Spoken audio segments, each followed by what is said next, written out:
Good evening. We are now moving on to fossil fuels.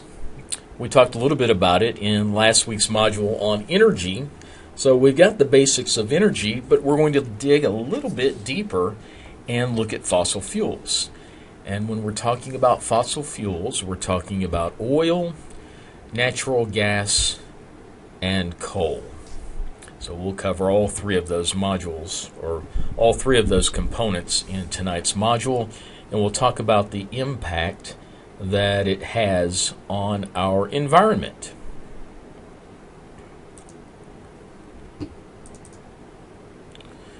So, again, fossil fuels, we talk about oil, natural gas, coal, but within gas there is something called shale gas, and also other additional types of gas that we'll talk about a little bit later.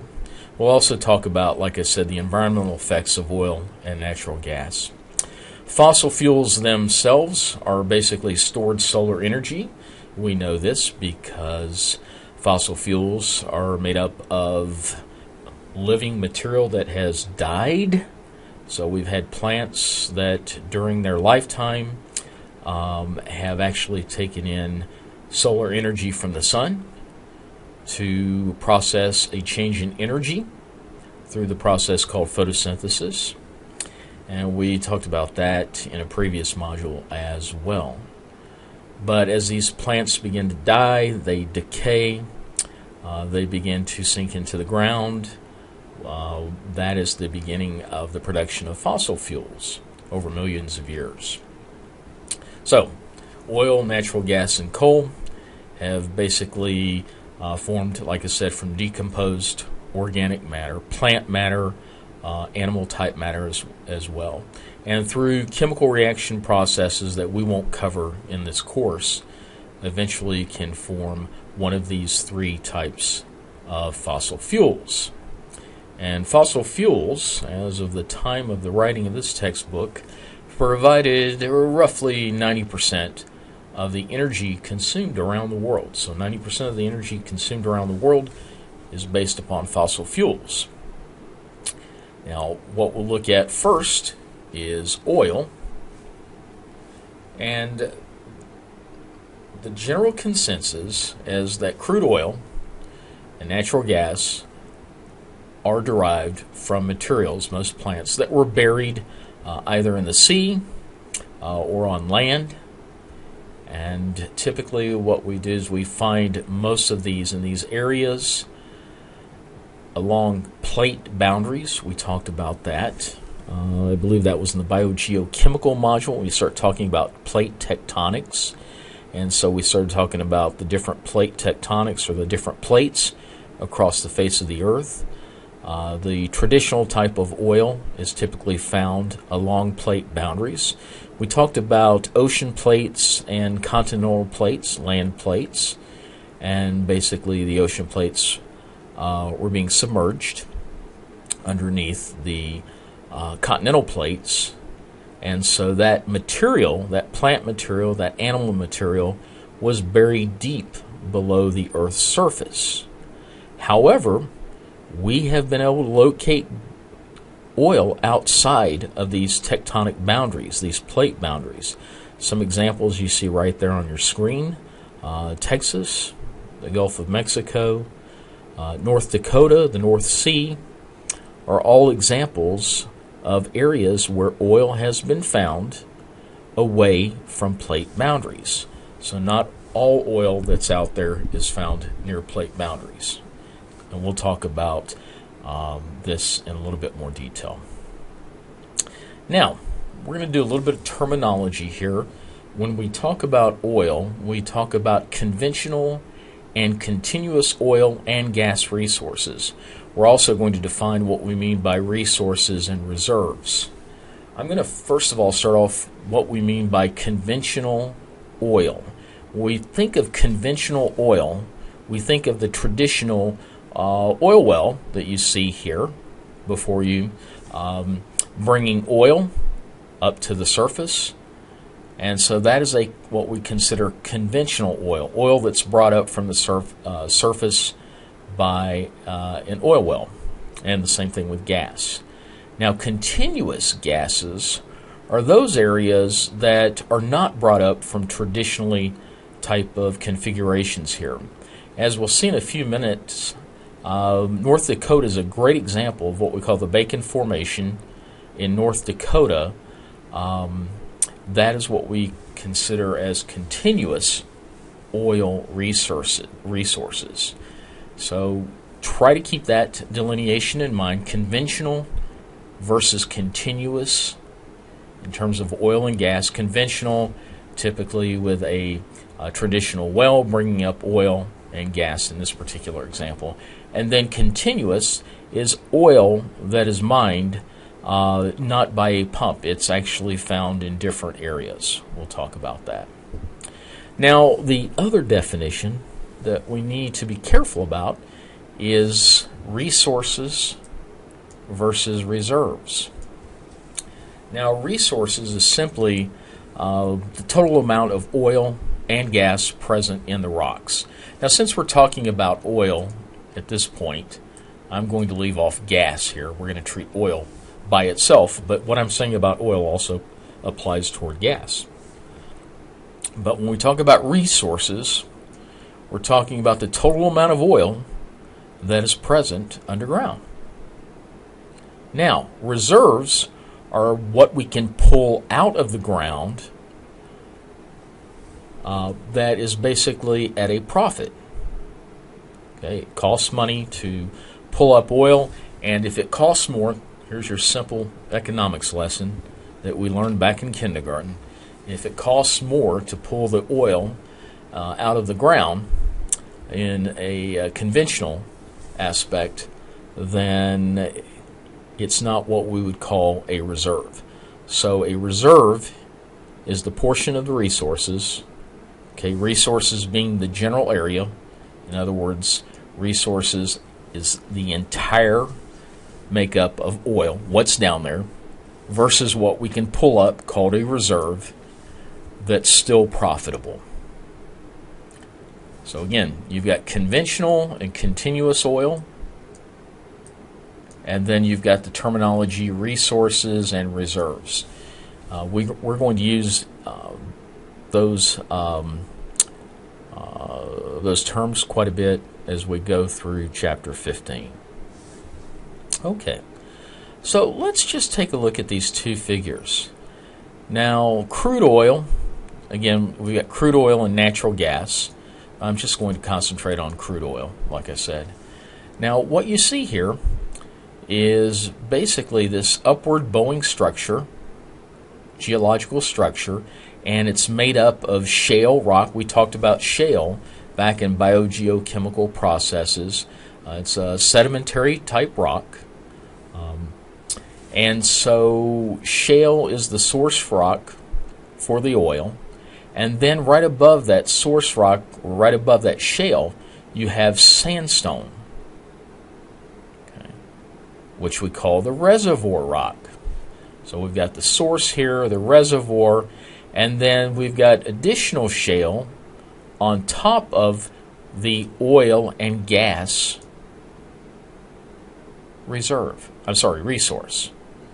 Okay, so if this is the total oil and gas that we have here, we would call that the resource, and what we can pull out at a profit we call a reserve.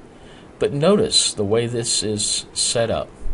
Now let's talk a little bit about reservoir rock, and we said the sandstone here that you can see right here with my mouse, the cursor of my mouse, is basically made up of coarsely grained and relatively porous type of rock. Now, what we mean basically here is there's a lot of space, open space, in between each of the components of the sandstone. When we say something is porous, that means any type of liquid or gas can actually move through there. Now, when we call something called a cap rock or trap, it's made up of shale that is very packed together, very dense, and will not allow the oil and gas to move up on its own to the surface. Okay, so again, you've got the source rock here, the shale, the source rock of the oil.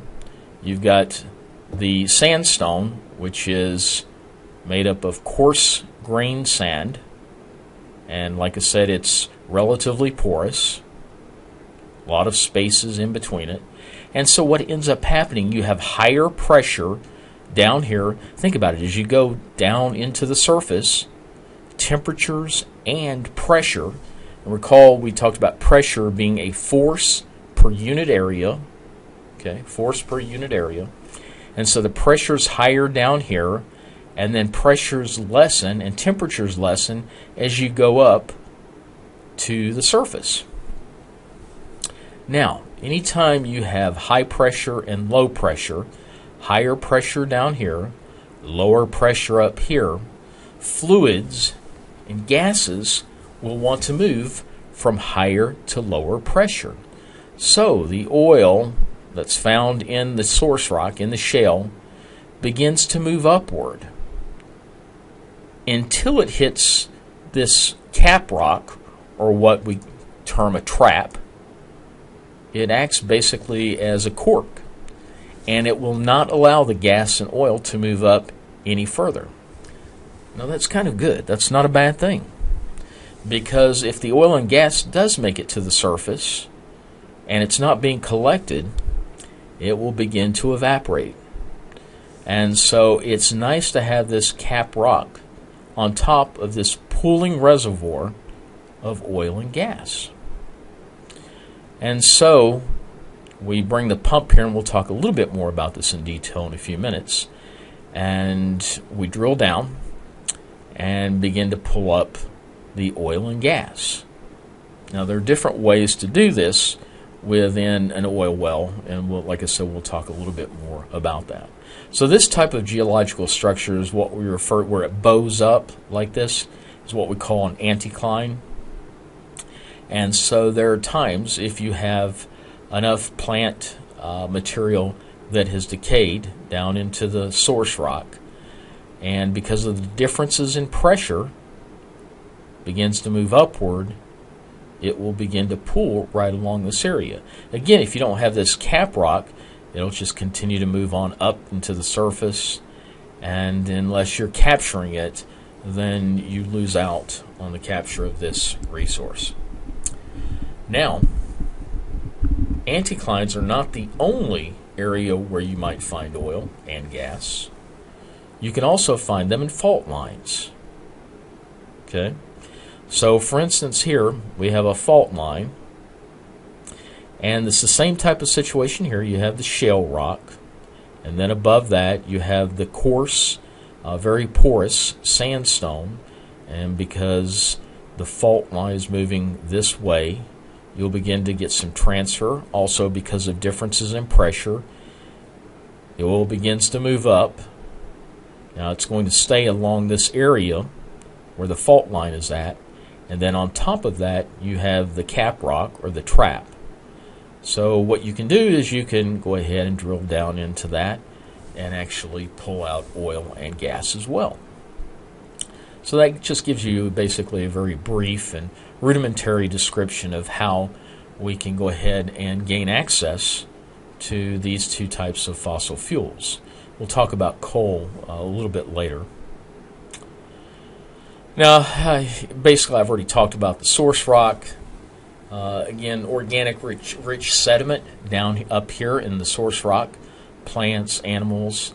It has to be at least 500 meters or a half a kilometer in depth. So that would be about a third of a mile down, at least a third of a mile down, to get enough pressure and temperature to begin to have that organically material begin to change chemical composition into what we know as oil and gas. And I talked about here upward migration to lower pressure reservoir rock, which is the sandstone. So differences in pressure. Same thing in wind when you're talking about the wind. Wind is on the Earth is created by differences in pressure. So again, higher pressure here, lower pressure here. Then the oil begins to move up and eventually collects or pools right under the cap rock, or you can look at it as a trap. Now another type of oil, so this is the conventional type of oil. You know, we talk about conventional oil. This is the type of oil we pump out with a well. It's typically found here with the cap rock overlaying the reservoir of oil and gas. But there's something called tar sands. Now, tar sands are made up of sedimentary rocks or sands that basically have been infused with tar oil, asphalt, or bitumen. Now, to actually recover tar sands, again, keep in mind what tar sands are. They are basically infused with tar oil.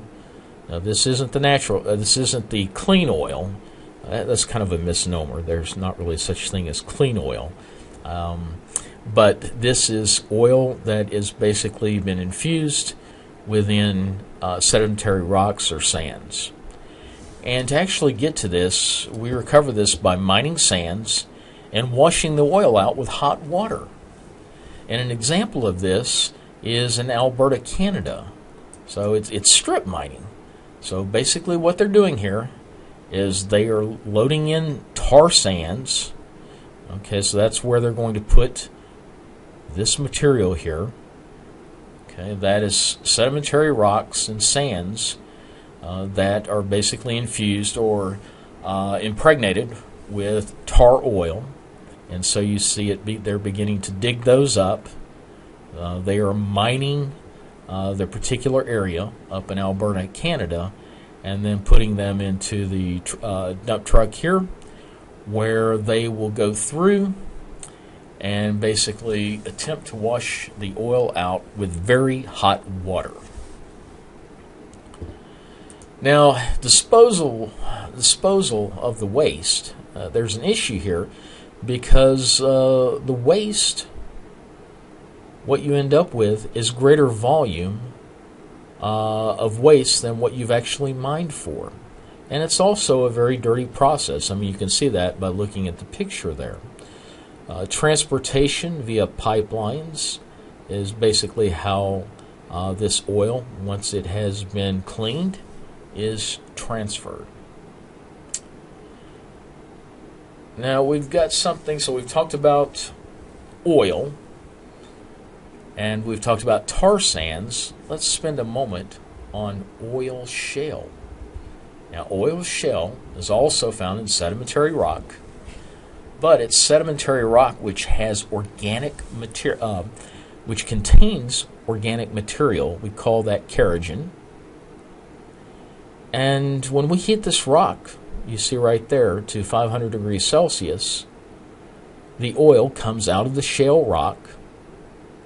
And so that's another way that we can actually pull oil out. In fact, let me see if I can find a nice picture here of oil shale.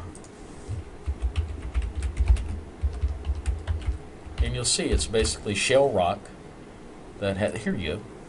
Right there is an example of that. So we've got sedimentary rock, and within the rock itself, there is embedded oil.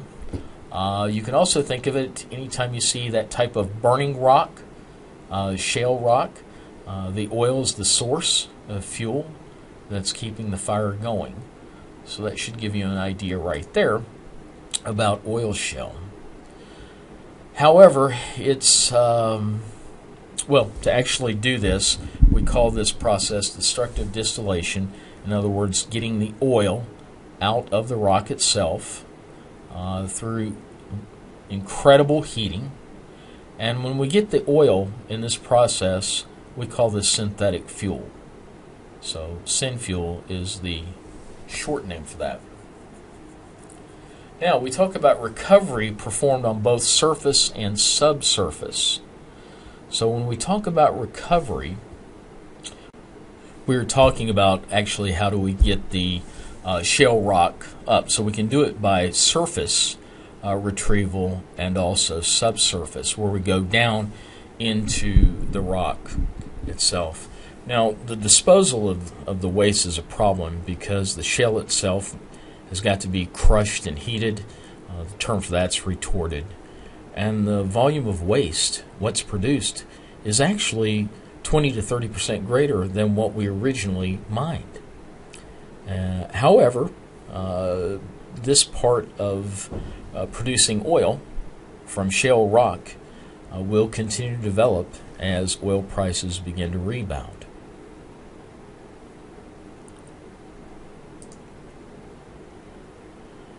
Now, in terms of production of oil, the primary production itself is what we typically refer to as the traditional.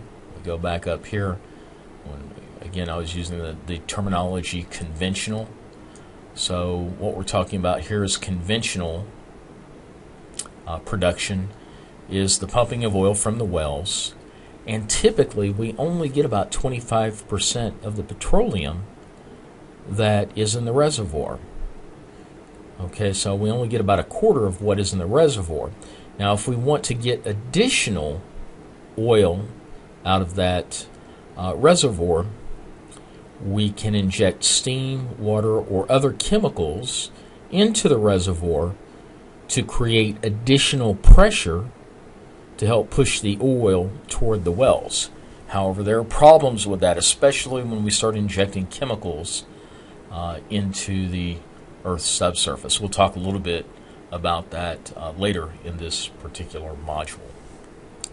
Now let's just look at some data here. Now we look at some proven oil reserves. Again, we're talking about what is accessible at a profit, what we can pull out at a profit. So that's the portion of the total resource. Now, resource is the total amount, recall, of oil that is in a reservoir. Okay, it's the total amount, but what we can pull out at a profit is what we call a reserve. And if you look, we have oil production. If we look at the y-axis here, oil production in thousands of barrels per day versus the x-axis being the countries.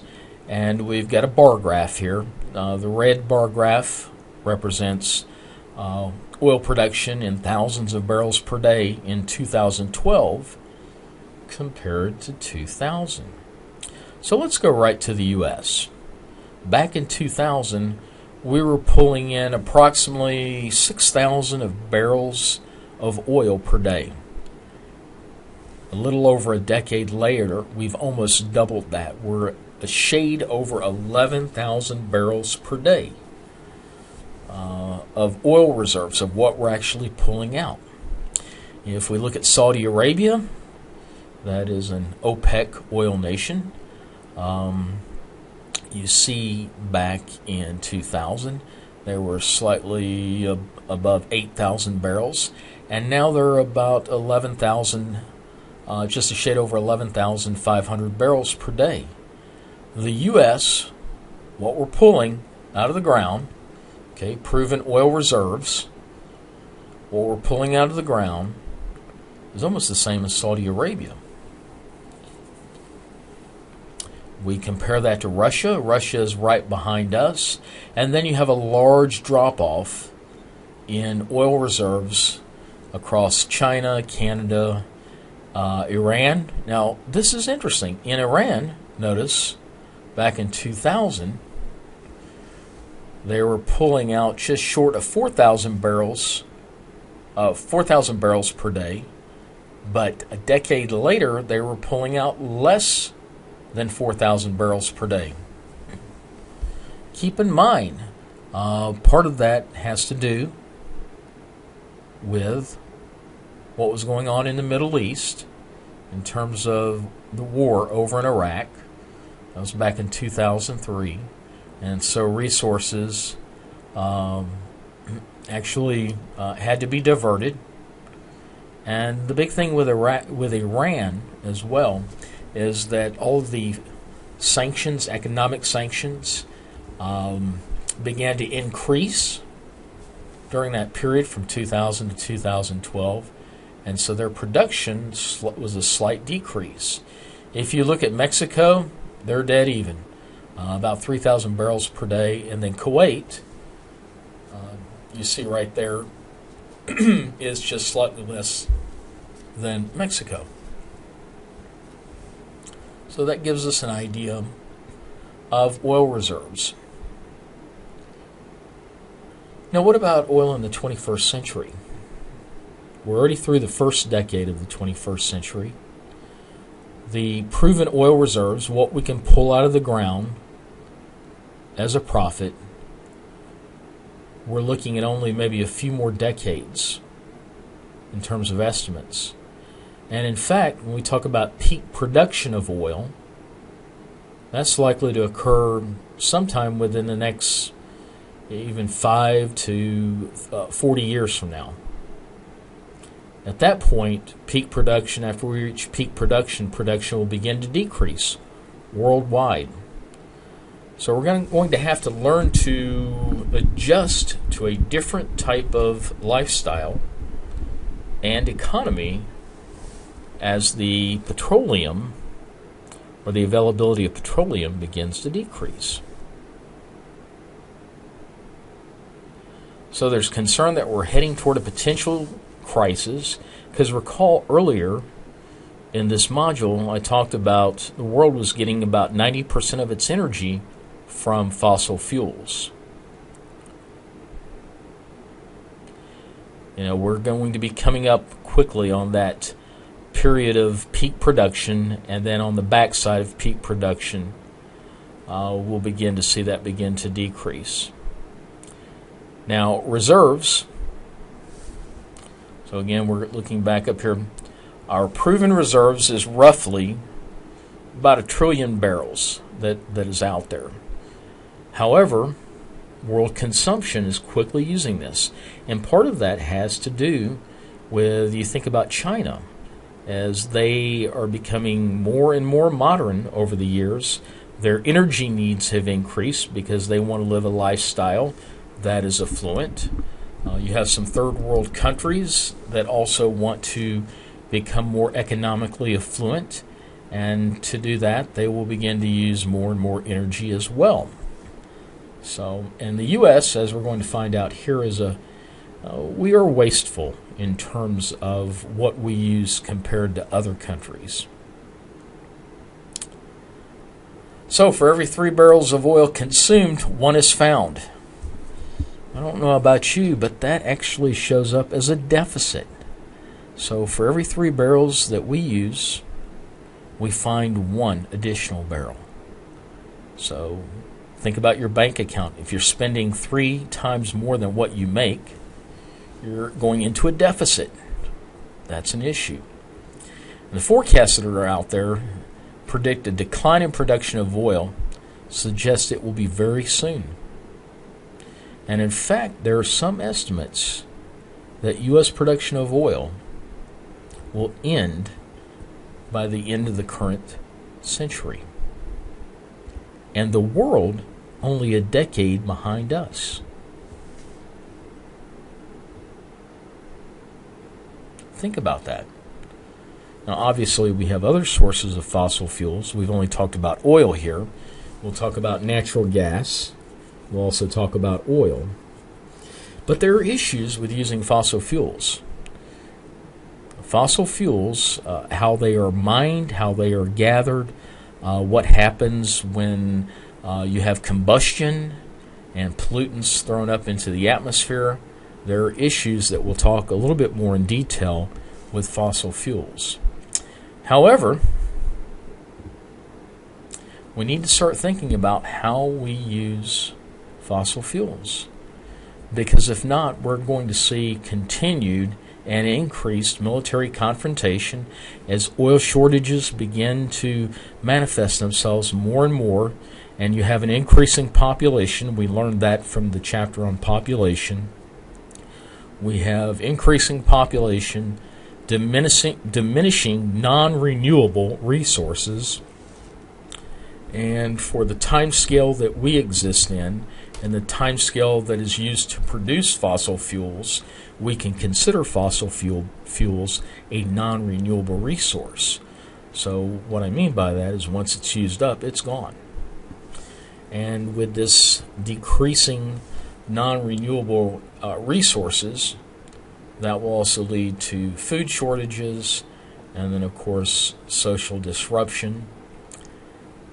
So to mitigate or to decrease the use of natural resources, we need to look at solar. And solar energy, like I mentioned last week in last week's module, the use of solar energy has been in effect at least as far back as the 1970s, maybe even the late 1960s. I grew up in that time period. I recall very distinctly solar panels, solar cells being put on top of houses. However, what happens when you have clouds and rain? What happens during the winter when the sun is not up at a very high angle? So there are some issues with solar energy. Also wind power. If you've spent any time in Iowa, you see these huge wind turbines, especially in north central and northwestern Iowa, where there's really nothing to block the winds. You see a lot of wind turbines up there that can help produce energy. As demand increases, conventional oil has become more expensive, and oil production appears to have reached its peak. Because of this, and other factors such as national security, government and industry have begun looking to reserves of unconventional oil to energize the world's population. These sources of unconventional oil, such as oil sands and shale oil, are varied and occur in areas both domestically and outside of the U.S. What makes these unconventional sources of oil? Essentially, the oil that can be extracted was not geologically refined by Mother Nature as conventional oil was. It was formed from organic debris, but heat and pressure were never great enough to transform it into conventional oil. This oil is not a liquid in the ground that can be easily pumped out. Unconventional oil requires a more complex and more expensive extraction and refining process until it would be recognized as the same crude oil. Some might wonder why there is interest in unconventional oil, rather than focusing on alternative forms of energy such as solar or wind power. It's an issue of supply and demand. The population demands a cheap energy source to keep the economy going, yet they also demand environmental sustainability. So how do you supply the cheap energy that the population demands in an environmentally sustainable way? Right now, we can't. Government and industry see unconventional oil as a stepping stone to our society becoming less dependent on foreign fossil fuels and eventually independent of fossil fuels completely. Let's start by defining some of the different types of unconventional oil. Oil sands, also known as tar sands, are a mixture of sand, clay, water, and a heavy black substance called bitumen. Bitumen is usually used as a sealant or painting material. In fact, the word mummy supposedly comes from the term because bitumen was used by the ancient Egyptians in their process of mummification. However, the bitumen, which makes up about 10% of the oil sands mixture, also can be extracted from the sand and refined into oil. There are two types of extraction processes: open pit mining and in situ or on-site extraction. In open pit mining, huge shovels dig up and load tar sand into enormous trucks which will carry the tar sand to an extraction plant. At the plant, a hot water treatment separates the bitumen from the sand. About 75% of the total bitumen can be extracted. After, the sand is returned to the mine. The bitumen must then be upgraded to crude oil, which involves additional heating and the removal of certain hydrocarbons before it can be refined to diesel or gasoline. About 2 tons of oil sand produces 1 barrel of oil. Since only 20% of oil sands are shallow enough to be mined, in situ methods, involving the heating and removal of bitumen on site, are used. The most common method, steam-assisted gravity drainage, involves pumping steam at a temperature of 580 degrees Fahrenheit, several hundred meters underground. The steam melts the bitumen, which can then be pumped out. This method requires huge amounts of both water and energy. Between 2 and 4 barrels of water are used to produce 1 barrel of oil, while the amount of energy used in the process consumes 1 barrel of oil for every 3 barrels that is extracted. After the oil processing, water that cannot be recycled back into the treatment process is pumped into huge ponds of wastewater.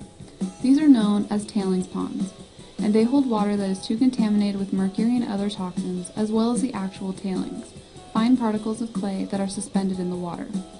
These particles take a long time to settle out, and thus must be kept in the ponds until all the sand and clay has settled to the bottom, and the water can be used again for processing.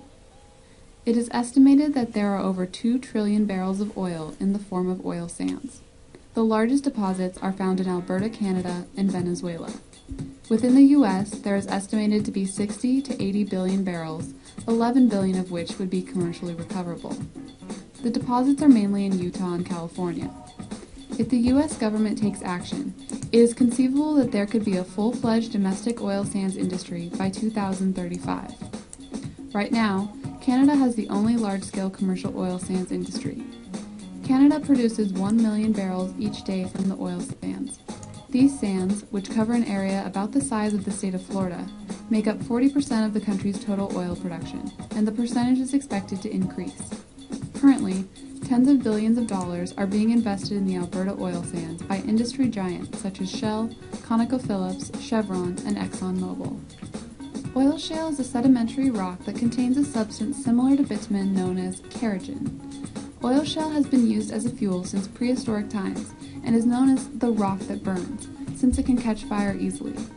Like oil sands, the oil shale can be heated to extract the kerogen, which can then be refined into crude oil. 1 ton of oil shale can produce anywhere from 10 to 60 gallons of oil, depending on the concentration of kerogen. Oil shale is extracted through underground or surface mining. The shale is transported to a facility for a heating process known as retorting, where the shale expands and the kerogen is released. The spent shale is used for road fill, or can be returned to the mined areas. However, spent shale must be handled carefully because it contains toxins which rain will leach. In addition to the mining process, Shell is currently developing an in situ process which involves heating the shale using electric heaters inserted into deep vertical holes in the rock. The rock would then be heated for 2 to 3 years until it reached 650 to 700 degrees Fahrenheit. At this temperature, the oil would separate from the shale and be pumped out of collection wells. The technology currently relies on the idea of a freeze wall, which is a refrigerated liquid that would be pumped around the extraction area and prevent the oil and other toxins from leaking into the groundwater. The U.S. Department of Energy considers the idea promising, but the process and the freeze wall technology remain unproven at a commercial scale. Like tar sands, oil shale extraction requires several barrels of water for 1 barrel of oil, and uses about 1 barrel of oil in energy use for every 3 barrels of oil produced. 3 countries, Estonia, Brazil, and China, already produce oil from oil shale and have been for decades. But the United States has 70% of the world's oil shale reserves. The largest deposits of oil shale are found in what is known as the Green River Formation, which covers parts of Colorado, Utah, and Wyoming. This formation contains approximately 1.2 to 1.8 trillion barrels of oil. Most scientists estimate about 800 billion recoverable barrels. This amount would meet the energy needs of the U.S. for over 400 years, at America's current consumption rate of 20 million barrels per day. Currently, Shell has funded some experimental oil shale production operations in parts of Utah, and, if successful, the global oil shale market is expected to be worth $12 billion by 2015. While unconventional oil production would alleviate some economic and national security issues, its production causes more environmental damage than that of conventional oil. More land is disturbed and more pollutants and contaminants are released into the air and water supplies. Greenhouse gas emissions are 15 to 40% higher for oil sands than conventional oil, and about 200% higher for oil shale. The oil industry's ecological footprint would also increase because of the construction of facilities, roads, pipelines, utilities, and expected population growth around a production area. Most land that contains oil sands or oil shale is in or adjacent to conservation, wilderness, or scenic areas. Open pit mining dramatically alters the plant animal life of the immediate area and its surroundings. Canada's boreal forest, which covers 1.4 billion acres, is one of the largest still intact ecosystems on the planet. Oil sand production destroys huge areas of boreal forest, although oil companies insist that it is possible for land reclamation after mining. Industry executives maintain that land reclamation recreates wetlands and the natural forest dynamic, but this has yet to be proven. Another concern is the excessive water use the production plants require in already dry areas. For example, the Colorado River supplies water for virtually all of the Southwest, and additional water usage in Colorado could deplete supply for high population areas like Los Angeles. Leakage or runoff from tailings ponds or in situ processes could cause contamination of the water supply of rivers and groundwater. In Alberta, the oil sands border the Athabasca River, and risk of contamination is high. In fact, many indigenous communities who live downstream of the oil sands plants report higher levels of cancer, as well as increased levels of metal in their air, water, and soil. Lastly, greenhouse gases and environmental toxins such as carbon dioxide, sulfur dioxide, and nitrous oxides are released into the air through exposure and heating processes. Because of this, carbon capture and storage technologies are being researched, although some environmentalists say that this technology could never actually work effectively. In areas of oil shale production, it is likely that there would be increased regional haze due to dust, and additional water would be necessary to reduce this problem. Because of oil sand production, Canada will not meet its Kyoto emissions reduction levels. Many other countries and environmental organizations believe that relying on unconventional oil may not help the global climate problem, while still others believe it is one more step towards improved national security and alternative energy use.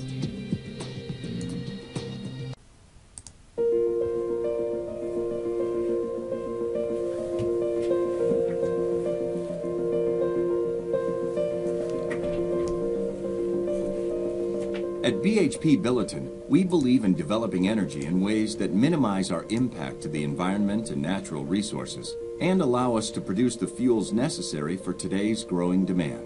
Horizontal and directional drilling enable us access to more resources from a single location. Where possible, we use a single well pad for multiple wells to minimize our surface footprint. We protect water sources through responsible drilling and using multiple layers of steel casing and cement to isolate our operations from the subsurface and freshwater aquifers. We are focused on minimizing air emissions by utilizing one of the most modern and operationally efficient drilling fleets in the onshore industry and adopting alternative or cleaner fuel technologies. Our site selection considerations, our drilling processes, and production operations focus on safe and environmentally sound techniques. Now, let's see these practices at work. While most of the unconventional formations were discovered many years ago, it has only been recently that operators have been able to use a known technology, horizontal drilling, to reach untapped resources locked deep within shale rock formations. First, our engineers and geologists evaluate subsurface data to better understand the unique characteristics of potential production sites. Following the evaluation, these experts pinpoint the location of potential hydrocarbons. Then, we develop a plan for getting them out. Next, our land teams negotiate leases with mineral owners to secure acreage, and we begin working with landowners to gain access to the drill site. Then we work with the regulating authorities to obtain all necessary permits for the work. Next, we spend 1 month on site preparation and well construction. This includes clearing the land, bringing in drilling equipment, construction of the well pad and support systems, and installation of a conductor casing. Once the site is ready, drilling begins. Water-based mud is pumped into the hole to cool the bit as it drills, removing cuttings, maintaining pressure, and creating a barrier between the wellbore and the surrounding rock. Drilling continues. A well is typically drilled more than 2 miles below the surface, well below the usable water aquifers, which are usually no deeper than 300 to 1,000 feet. The drill pipe is removed, and a steel casing is inserted through the conductor casing into the wellbore and down to the bottom. As an added layer of protection, cement is pumped into the casing, down to the shoe and back up, creating a cement-reinforced steel container that extends from the surface to a safe distance below any sources of fresh water. Depending on well pressure, we may set an intermediate layer of casing at this time. Drilling resumes down to what is called the kickoff point. Here, drilling begins its curve toward the targeted shale formation. This horizontal drilling allows us to drill multiple wells and access a large portion of the subsurface from a single drilling pad, minimizing the environmental footprint. Shale formations are typically 2 miles or more beneath the surface of the earth. Thousands of feet of impermeable rock separate the target formation from freshwater aquifers. Once the formation is reached, the drill pipe is again removed and replaced with the production casing. This extends the entire length of the wellbore. Once more, cement is pumped in, creating another protective layer. Now the well completion phase begins. A tool called a perforation gun is lowered into the well, down to the targeted shale formations. There, it fires small explosive charges through the cement, the casing, and into the shale. This creates holes between the well bore and the rock, which are necessary to begin hydraulic fracturing, a process that has been performed in over 1 million wells worldwide for the past 60 years. A fluid consisting of water, sand, and a small amount of chemical additives is pumped into the shale, creating the pressure to fracture the rock. The additives, which are less than 0.5% of the fluid volume, thicken the water and help to hold the sand. The sand, called proppant, is carried by the fluid into the shale and holds the fractures open.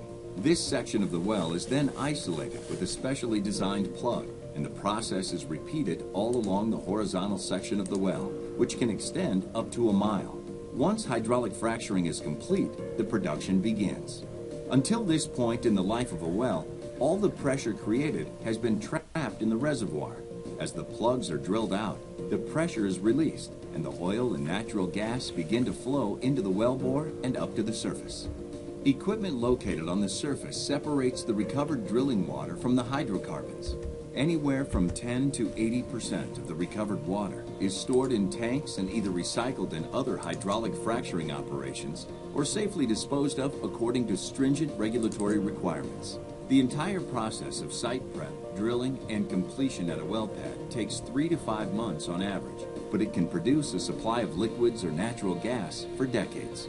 A single well pad can contain 2 to 9 wells depending on the region and development plan. Once all of the economically viable hydrocarbons have been recovered, the well will be filled with cement and the casing is cut off below the surface. All equipment on the well site will be removed and the land is restored. At every stage in the development process, production wells are closely monitored. At BHP Billiton, we believe that shale development is an important part of future energy supply. We have a strong portfolio of large, long-life assets that we will operate safely and responsibly to protect our employees, our communities, and the environment. Nuclear power. Also, an alternative energy resource. I talked about last week how France, since the mid-1970s, has been getting most of their energy from nuclear power. Okay, so we've finished oil at this point. Let's talk about natural gas. Now, natural gas has really come on the scene, especially since the mid-90s. So this is a recent, in terms of using it in terms of large-scale energy production, has really only been around since the mid-90s. And part of that is because the technology of pipelines, they're better made, they can go over longer distances, and so that resource of natural gas has come into play here. And in fact, it's down in the Gulf Coast, the Gulf of Mexico. I'm from Louisiana, and they have found large deposits of natural gas out in the Gulf of Mexico. So there is an incredible source there. Some of the worldwide estimates of how long natural gas can be used as an energy source is about a century, are the estimates now, and every day new supplies are being found. And in fact, if you consider or if you compare natural gas to oil, it's a cleaner fuel. Natural gas itself is basically a hydrocarbon. Natural gas, the three basic areas or the three chemical components that we look at for natural gas, methane being one, butane being another, and then the other one, I'm drawing a blank here. Let's see. propane. Propane is another one as well. So natural gas is, I say here, or what's being said here is, could be a transition fuel, but it's already being used as a transition fuel to move away a little bit from oil. Now, natural gas has its issues as well, but as we talked about shale oil earlier, we also have gas present in shale rocks, actually, and natural gas itself is found typically within the tiny openings of shale rock. So shale itself has a lot of open space between the grains. We talked about that being porous, and the fluids themselves. Okay, the natural gas itself is held pretty tightly in some types of shale rock. At the present type of consumption, natural gas, or shale gas, I should say, shale gas itself, could meet our demands here in the U.S. for about 20 years. So we're talking about shale gas itself. Now, keep in mind up here we're talking about natural gas. Part of that was the conventional type of ways of mining gas with a pump. But shale gas itself, if we just look at the shale rock itself, we're looking at about 20 years. That's not a lot, but it does help offset some of the oil that we would use. And in fact, as we've begun the early stages of evaluating shale gas resource and reserves, those numbers will change. And so, more than likely, that 20 years will begin to increase even more. Now let's talk about methane itself. So shale gas, we'll talk about methane. It's distributed throughout the black shale as continuous gas resource. You know, we took a look at the picture here of the oil shale, but within the oil shale is also methane. There's methane gas located within this type of rock. And we typically find this, you see here across the eastern U.S. and the south. However, getting that methane from the shale rock requires a process that we call fracking, and we'll talk about that in a little bit. But it basically means digging wells, going down vertically into the subsurface of the earth, going deep, and then turning the well horizontal to go into some more of the rock. And again, we use water and other chemicals used to fracture the rocks. We call this fracturing. And in fact, there's a nice, let's see, there is a picture I thought I had of fracking here. I'm going to pause just a moment and see if I can find that picture. Okay, what you see in front of you here is the process that we call fracking. And so what ends up happening, you have this well here, and we begin to move down into the sedimentary rock here. And we go down to roughly, in this example, just a shade over 3.5 kilometers, which would be a little over 2 miles down. And then we begin to turn the well and move it horizontally. Okay? Now, we begin to pump fluids down here. When we pump water down into the well itself, we call that hydraulic fracturing. But we can also put additional chemicals in here. And as you begin to increase the pressure of the fluid that you're moving down through the well, it begins to fracture the rock. Okay, so you have the rock here, and within that shale rock, we said you have gas, natural gas, methane. And so here's a cross section.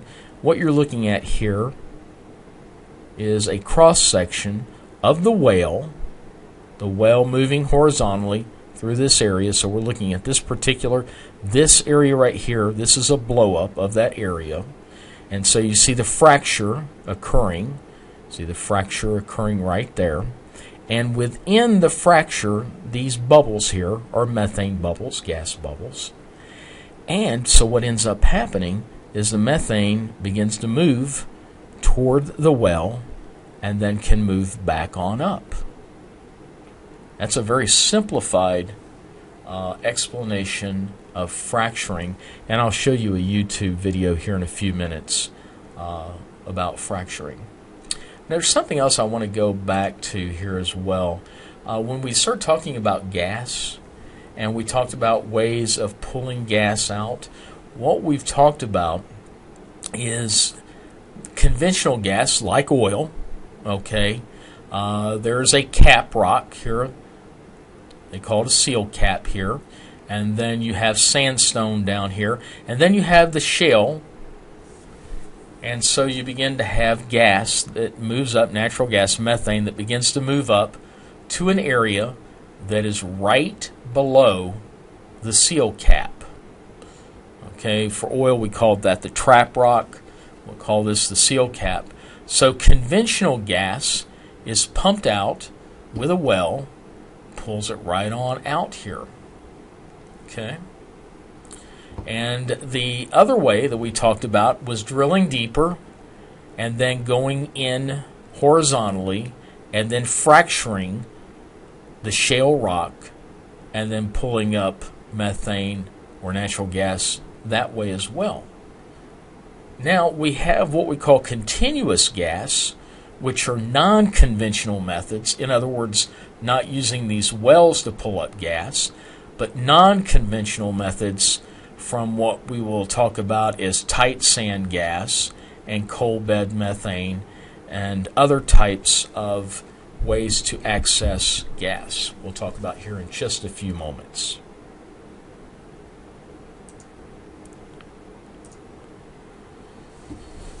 Okay, now this item that we call tight gas is actually what I was referring to here, tight gas. You see it here. So this is methane or natural gas right here, right above this rich shale. So that's what we're referring to here.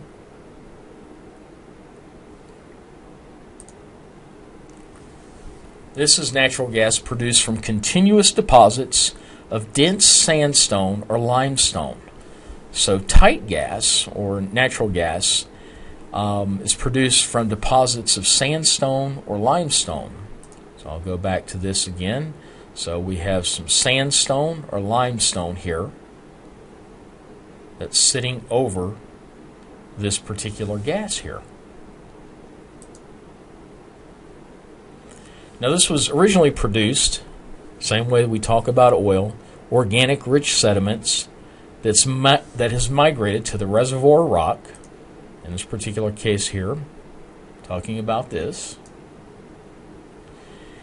However, we call it tight gas because it's held tightly.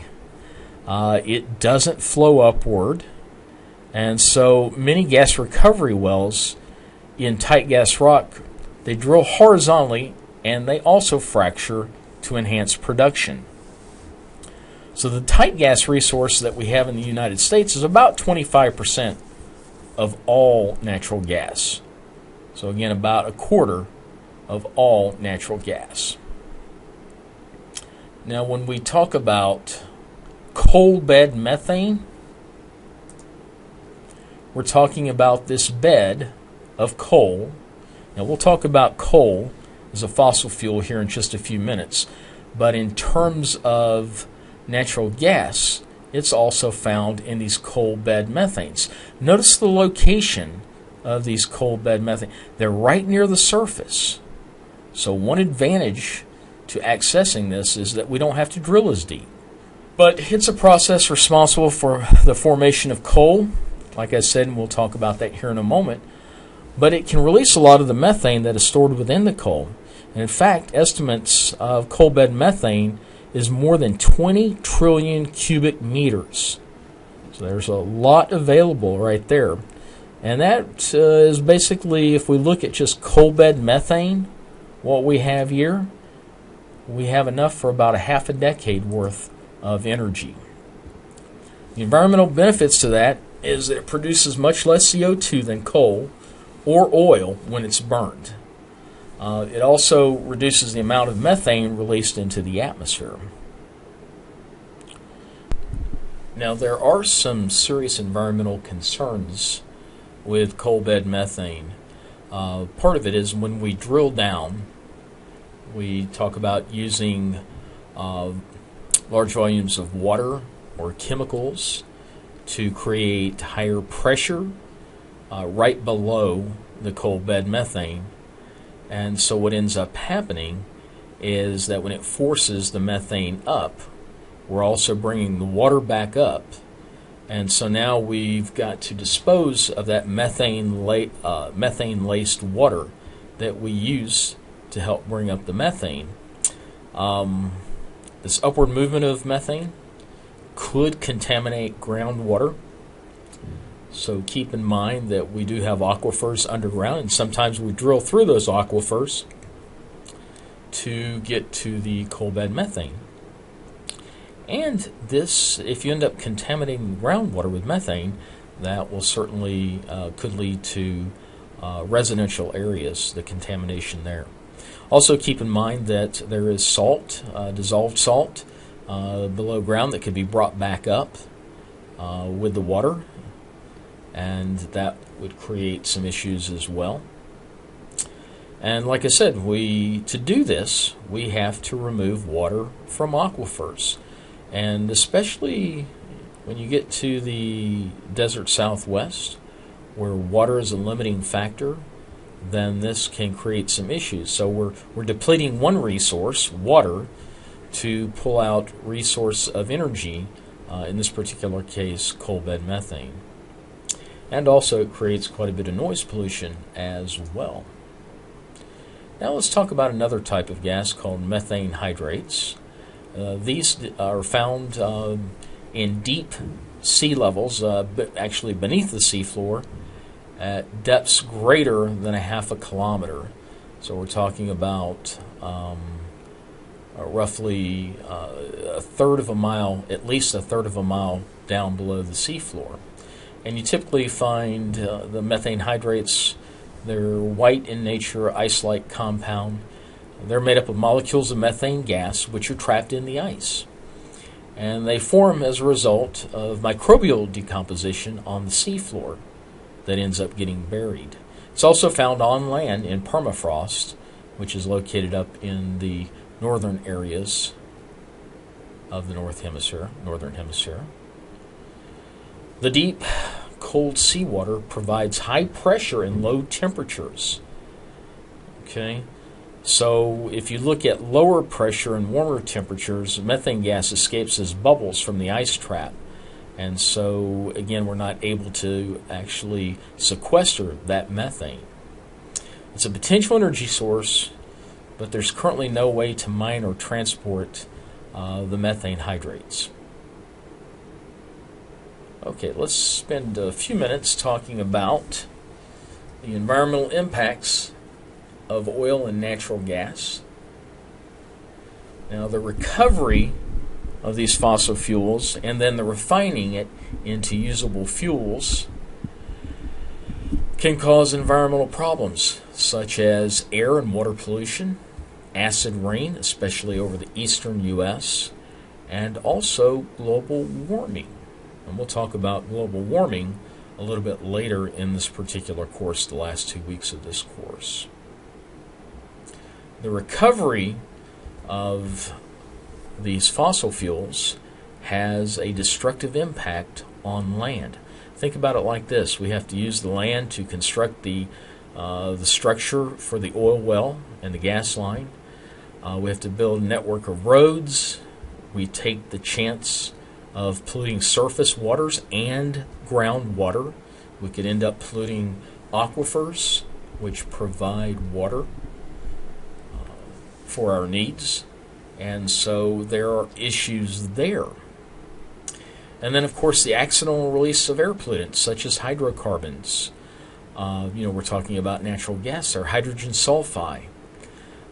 Subsidence, in other words, land sinking as we pull oil and gas out of the subsurface. And also it has a damage to ecosystems. For example, the wetlands is another issue. In your textbook, it actually refers to the tragedy down in the Gulf Coast a couple of years ago when they were using an oil well.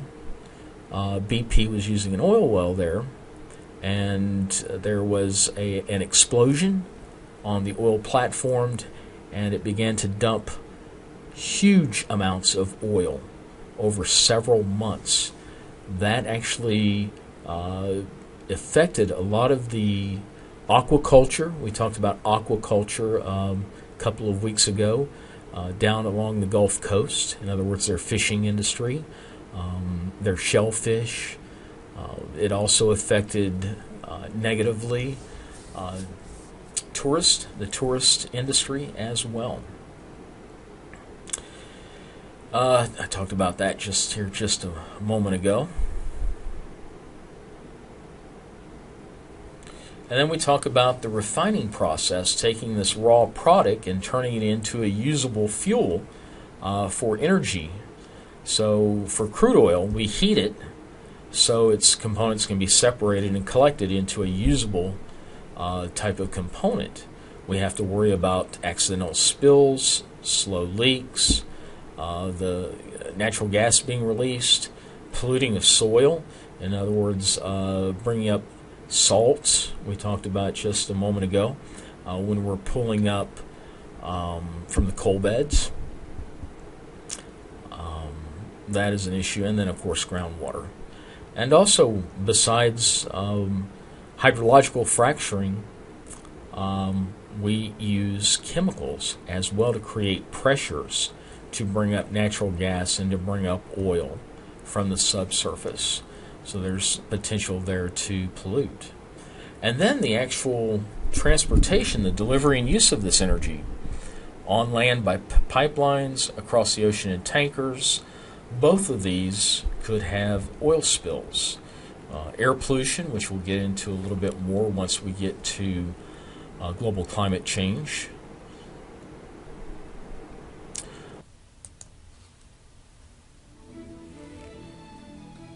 Natural gas from the Utica Shale is a clean and efficient energy source that is abundant in the St. Lawrence lowlands of Quebec. Let's take a look at the horizontal drilling and stimulation processes that have made shale gas exploration so successful. A drill bit is mounted on the end of the drill pipe. As the bit grinds away, a mixture of water and additives called mud is pumped into the hole to cool the bit and flush the cuttings to the surface. The mud cakes on the walls of the wellbore, keeping it intact and preventing invasion of drilling mud into the surrounding rock formation. The hole is drilled below the deepest freshwater zone or aquifer near the surface. The drill pipe and bit are removed. Surface casing is then inserted into the drilled hole to isolate the freshwater aquifers. Once cemented, it serves as a foundation for the blowout preventer, a safety device that connects the rig to the well bore. Cement is pumped down the casing and out through the opening of the shoe at the bottom of the casing. It is then forced up between the casing and the hole, permanently sealing off the well bore from the fresh water. Once the blowout preventers are installed, the pipe and bit are lowered back down the hole to drill through the plug and cement and continue the vertical section of the well to approximately 300 meters above the planned horizontal leg. This depth is called the kickoff point, where the curve will begin so that the horizontal section can be drilled. Up to this point, the process is the same as drilling a vertical well. Again, the pipe and bit are pulled out of the hole, and a downhole drilling motor with measurement well drilling instruments is lowered back into the hole to begin the angle building process. The distance to make the curve from the kickoff point to where the well bore becomes horizontal is typically just under 300 meters. Once the curve is completed, drilling begins on the well's horizontal section called the lateral. The pipe used to drill the well measures 9 meters in length, and each length weighs approximately 224 kilograms. It takes over 350 pieces of pipe, weighing nearly 79 tons, to drill a 3,200-meter well. At various stages of drilling, the pipe is taken out of the hole for tool and bit changes and put back in. This process is called tripping pipe. When the targeted distance is reached, the drill pipe and bit are removed from the well bore one last time. Production casing is now inserted into the full length of the well bore. Cement is again pumped down the casing and out through the hole in the casing shoe, forcing the cement up between the casing and the wall of the hole, filling the open space known as the annulus. Casing the well is a very important process because it permanently secures the well bore, and it prevents hydrocarbons and other fluids from seeping out into the formation as they are brought to the surface. At this point, the drilling rig is no longer needed. A temporary wellhead is installed, and the location is prepared for the service crew, who will perf, frack, and prepare the well for production. The first of these steps is to perf or perforate the casing. A perforating gun is inserted into the casing to the targeted section of the horizontal leg. An electrical current is sent down the wire line to the perf gun and sets up a charge that shoots small holes through the casing and cement and out a short distance into the shale formation. The perf gun is then pulled out of the hole. Next, because shale is tight or compressed, the well will have to be fracked. Known as hydraulic fracturing, this is a process where water, sand, and additives are pumped into the wellbore and down the casing under extremely high pressure. Water and sand make up over 99% of this frac fluid. The remainder consists of compounds commonly found in consumer products. As the mixture is forced out through the perforations and into the surrounding rock, pressure causes the shale to fracture. This creates a pathway connecting the reservoir to the well and allows the gas to flow to the well bore. Next, a temporary plug is used to close off or isolate the perforated and fracked section of the well bore, so that the next stages of the horizontal leg can be perforated and fracked.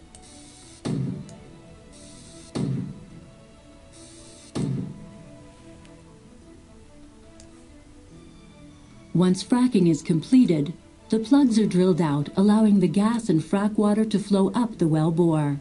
About half of the frack fluid remains underground. The rest is recycled for use in future fracks, treated, or disposed of at carefully controlled sites in accordance with government regulations. With many thousands of successfully drilled wells in North America, multi-stage fracking has become the standard for tight gas reservoirs.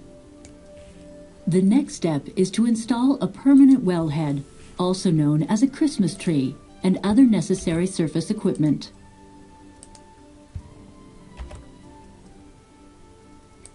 With horizontal drilling, this procedure can be repeated several times from one pad.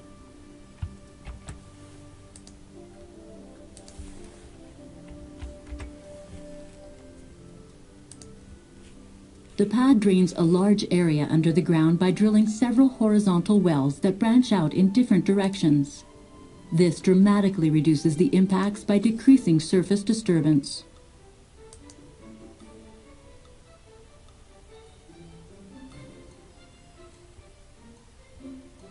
Once the drilling and completion operations are finished, the production equipment is installed and the surrounding land is restored. A pipeline is then built to transport the gas to Quebec's extensive pipeline network. Utica shale gas is very clean, so it doesn't have to be processed before entering the pipeline system, which reduces overall emissions. As field development expands, additional pipeline is built. Through its use of safe, proven, and innovative technologies, Questerre and its partners are leaders in the exploration of Quebec's shale gas, a cleaner energy option for today and a bridge to alternative energy in the future. The production of shale gas in the St. Lawrence lowlands is an important part of Quebec's low-carbon energy future. Developing this cleaner energy option to replace existing imports of fossil fuels will solidify Quebec's place as a strong leader in environmentally responsible energy. Natural gas has been the ugly stepchild of our national energy debate, never enjoying the political muscle of oil and coal, and never capturing the imagination like solar panels and wind farms. And to top it all off, it was in short supply. But that's changing, and now this stepchild is being touted as the hope of the future, the answer to our energy problems. What's brought about the change is there's a new unconventional process for extracting natural gas from shale, a dense rock formation 2 miles underground. And if you're sitting on top of it, you may become a new American phenomenon, a shaleionaire. And yet, if the BP spill last summer taught us anything, it's that exploring for energy has safety risks. But as we first reported in November, that can get lost in all the excitement. The story will continue in a moment. What's increasingly evident is that shale gas is overwhelmingly abundant right here in the USA. In the last few years, we've discovered the equivalent of 2 Saudi Arabias of oil in the form of natural gas in the United States. Not 1, but 2. We have twice as much natural gas in this country, is that what you're saying, than they have oil in Saudi Arabia? I'm trying to very clearly say exactly that. Aubrey McClendon is the CEO of Chesapeake Energy, the largest independent gas producer in the country. He's on a mission to get us off foreign oil and dirty coal. Gas has nearly half the carbon emissions of coal and no mercury. But natural gas is still a fossil fuel. So is it perfect? No, the answer is it's not perfect. But for the next 20 years, natural gas is probably our best bet. And the good news is we've got it, and we've got as much of it as anybody else in the world. Look at a map of shale formations across the country, and you'll see that there's production or exploration in over 30 states. It's an American energy renaissance. 10,000 wells will be drilled here in northwest Louisiana, in some of the poorest communities in the country, where impoverished farmers are becoming overnight millionaires as they lease their land for drilling. I never dreamed of money like this. Now you can do whatever you want. I can do what I want. C.B. Leatherwood, a retired oil field worker, got a bundle to drill under his farm. I've got a copy of the check here. Oh my, look at that. $434,000. Just like that. It fell out of the sky. Boy, you've done good, CB. It fell out of the sky for CB's cousin, Mike Smith, too. Oh, look at that. He was paid nearly $2 million. So what'd you do that day? I sat back and thought about it for all day. And I said, I'm a millionaire. And that didn't sound right, but... They actually call them shaleionaires, and they don't mind putting up with the noisy, smelly drilling when the wells are built, because they get a cut of the profits, which could last for years and add up to millions more. So you gentlemen are living in a good old-fashioned gold rush. It's a gift from the good Lord. Within a year, shale drilling generated almost $6 billion here in new household earnings. As the rest of the nation plunged into a recession, this place added over 57,000 local jobs, and the Cadillac dealership in town is hopping. This is your new car. Oh, yes. That is nice. Yes. You love it, don't you? Yeah, I love it. I like the color, too. Champagne. It's gold mist. This is a million years worth of shale. People have known for a century that shale contained gas, but it was too difficult and pricey to extract. I can't believe there's anything in this rock. Well, it is so look like solid. It's pretty really solid. But this is shale under a microscope. The dark spaces are where the gas is, and it's everywhere. Oh, here's a great one. For example, That's what's going on in the middle of this thing? Yes. The breakthrough in extraction happened when 2 existing technologies were combined.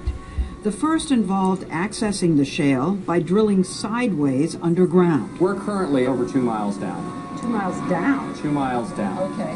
Now later today we'll turn the bit from vertical to horizontal along this path, and then we'll drill in our target zone for a mile down to the south. The other technology is hydraulic fracturing, or fracking, where millions of gallons of water mixed with sand and chemicals are pumped down the well at enormous pressure.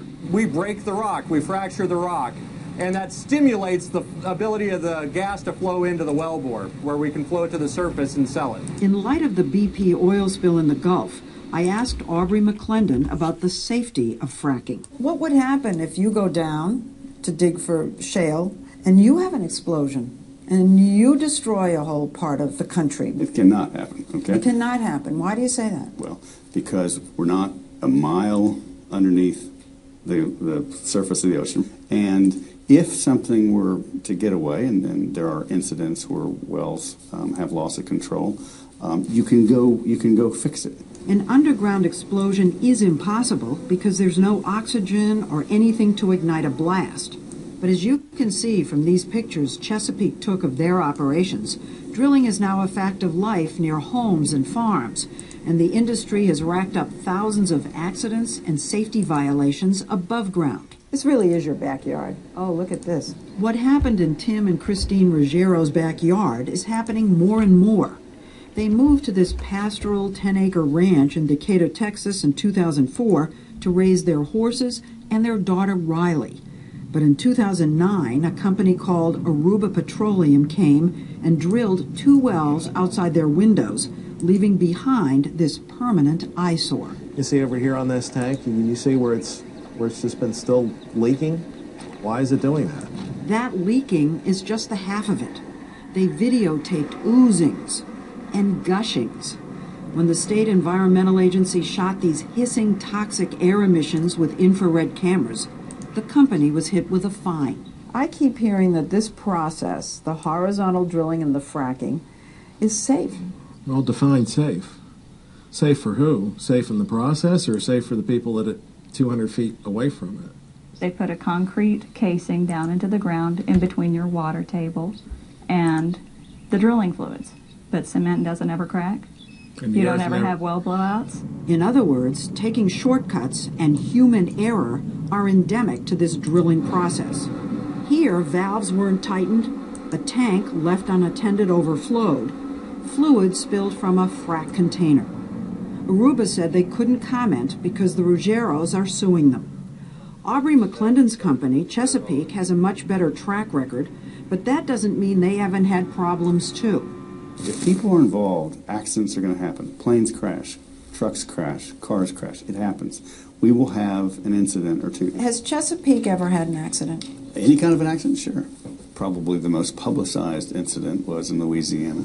It happened in 2009 when 17 cows grazing near a drilling site died a gruesome death after drinking fracking fluids that ran off into their pasture.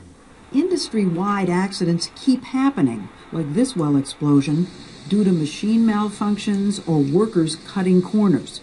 Environmentalists like Michael Brune, executive director of the Sierra Club, say the industry is under-regulated. I would say that they've been cavalier.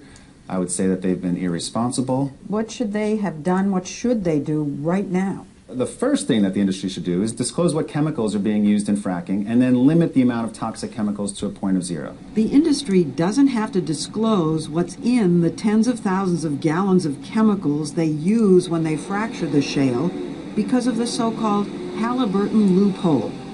Halliburton is a leading fracking company, and the loophole was created in 2005 under Vice President Dick Cheney, who used to be Halliburton's CEO.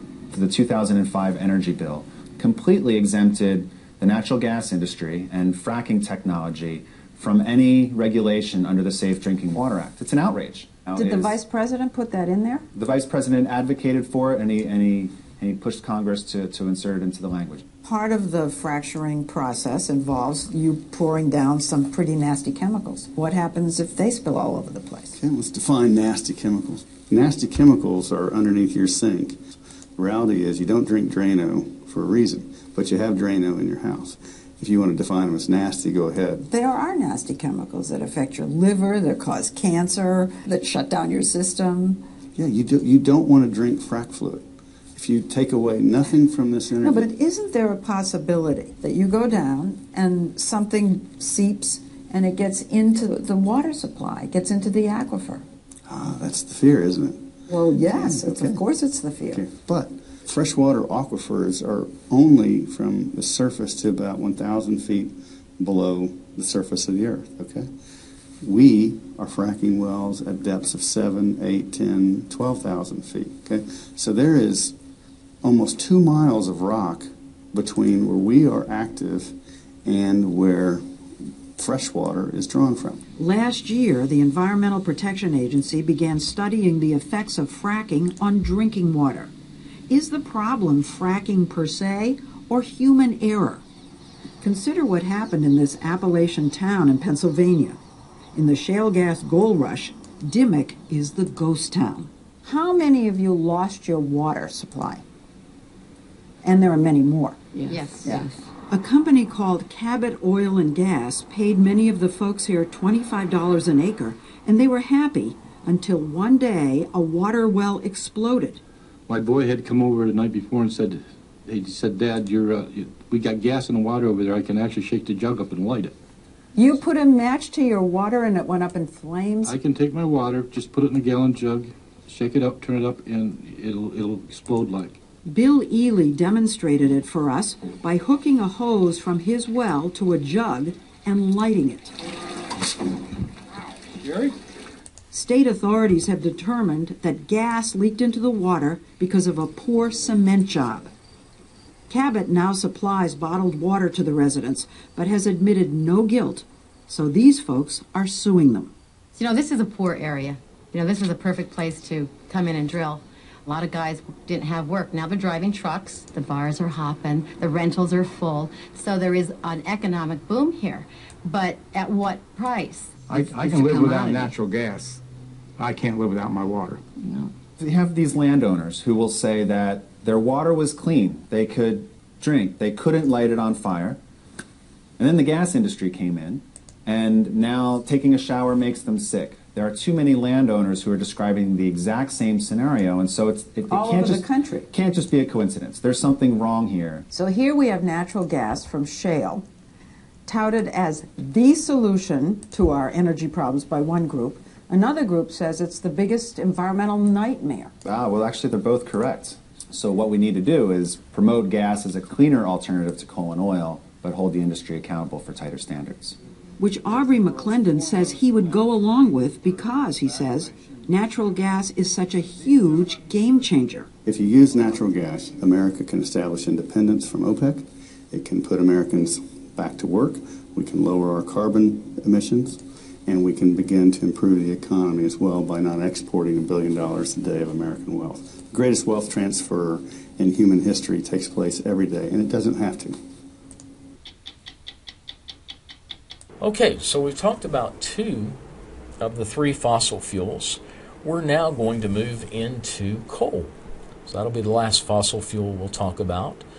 But basically, coal, just like oil and natural gas, can form from partially decomposed vegetation. We typically find coal in solid but brittle carbonaceous rock if it's buried in a sedimentary environment. And so you see right here the formation of coal. So you see a coal seam beginning to form here. And it is the most abundant fossil fuel, coal is. And if we continue to use coal, as we have in the past, it can last another 200 years. But there are issues with coal as well. But you see here on the right-hand side, here's an example of coal forming.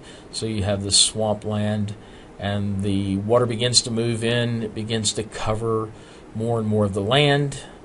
And so the pressure caused by the rising sea level buries the partially decomposed vegetation further and further.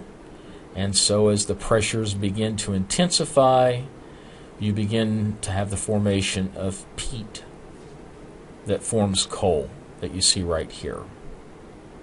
So that's a very simplified explanation of coal formation. If we look at some of the data, you see in terms of coal availability, most of it is over Europe and Eurasia, but North America which includes Canada, the U.S., and Mexico, has the second largest concentration. And then Asia, actually Asia in the Pacific area has the second largest concentration of coal, then followed by North America. Now if we look at the U.S. specifically, coal itself, there are different types of coal. You have what we call anthracite and semi-anthracite. And if you look at, and I'll just skip down here just a moment, but anthracite, which is a type of coal, provides the most energy. In other words, 30 to 34 millions of joules per kilogram. So anthracite is a very high energy source of coal, and its sulfur content is extremely low. So we can look at anthracite, a certain type of coal, provides the most bang for the buck, and it's, relatively speaking, for coal, it's pretty clean. However, the amount and location of anthracite, you look at this particular map of the continental U.S., we have anthracite in pockets up in Pennsylvania. That's where you typically find the type of coal called anthracite. So it's not a huge location. It's a very, very small location. So unfortunately, while it's a very high energy type of coal, there's not a lot of it. And in fact, if we look at this particular map, we see a lot of brown, the lignite type of coal across the Mid-South down into Texas and then up into the northern plains, parts of Montana, South Dakota, North Dakota, and so Wyoming as well. But the problem with lignite is that it doesn't provide very much energy. In fact, you see right there about 13 to 16 millions of joules of energy per kilogram, and it's not a very clean type of coal. You see right there, it has about 1 to 3% of its content is made up of sulfur. However, if you look at bituminous coal, I always have a hard time with that word. Bituminous coal, roughly it is about 26% of higher concentration. 26% of the coal is made up of a higher concentration of sulfur, so it's more of a dirty type of coal. It provides about 23 to 34 millions of joules per kilogram. So bituminous coal and subbituminous coal, we see we've got quite a bit of that. Subbituminous coal right there. So we see it throughout all different portions of the U.S. And then the medium and high volatile bituminous coal actually over southwest Iowa and through the Midwest right there.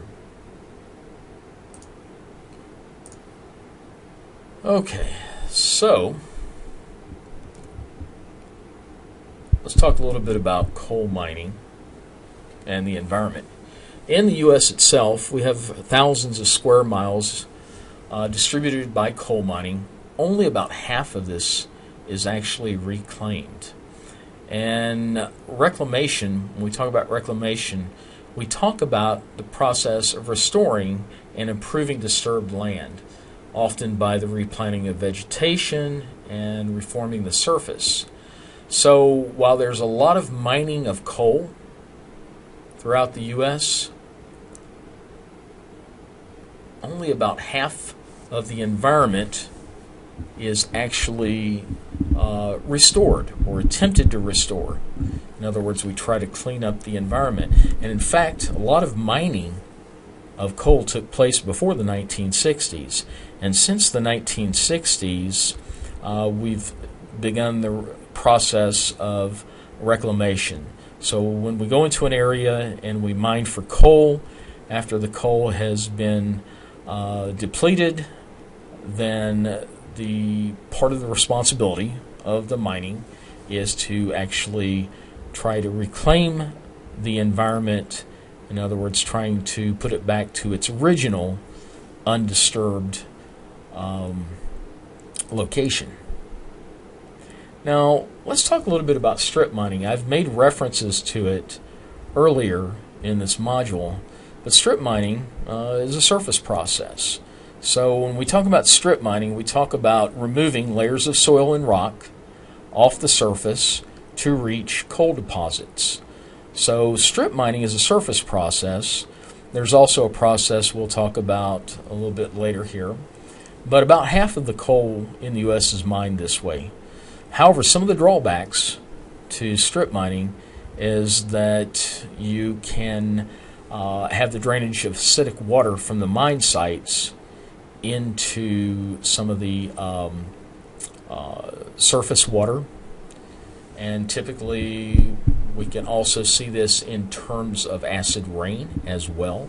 And like I said, this is typically occurs in the eastern U.S., where we have a lot of the mining, strip mining, surface type process mining, and abundant rainfall. Here you see a picture of some of the damage here.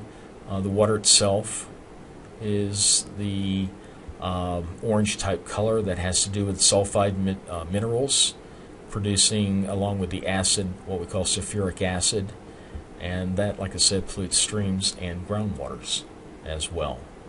So there's a drawback to strip mining there. Over the west, in other words, areas where it is arid, semi-arid, arid, the land itself is more sensitive to mining activities. So in the process of exploring, actually doing the strip mining and road building into that, the soil itself is thin, simply because there's not a lot of water present. There's not a lot of rain. And so the process of reclamation becomes much more challenging. And in fact, not all laws in terms of reclamation have the same laws. It varies even site by site. So you look out here over the west, a lot of the mining that occurs out here over the west is in a semi-arid or a dry region. And so it is much more difficult to do reclamation than it is over the eastern portion of the U.S. Here is a picture of strip mining. Look right there, so you can see some of the coal that they're pulling out of there. But you look at the damage that it can do to the environment. You see some of the green in the background, but as you get closer to where the actual coal was stripped out of the ground, you see the damage it can cause. There's also, especially over the mountain areas of West Virginia, where they actually go through and they do strip mining. They go across the tops of mountains. So they end up basically just shearing portions of tops of mountains. And they end up taking that waste product and dumping it into the valleys. And so this creates flood hazards. It also creates toxic water waste. And the coal itself can form dams formed by mine waste. Here is an example where basically this is part of a mountain, and look at how it's been sheared off to do the strip mining.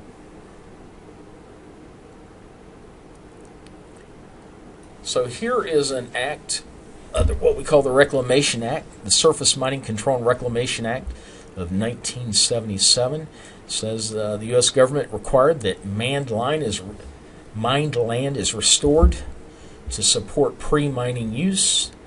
There are prohibitions to mining on prime agricultural land, and you see some of the reclamation there. Includes the proper disposal of waste, recontouring the land, in other words, building it back up again, and then replanting vegetation. But like we said, even though this is a federal law, it's not necessarily followed from region to region.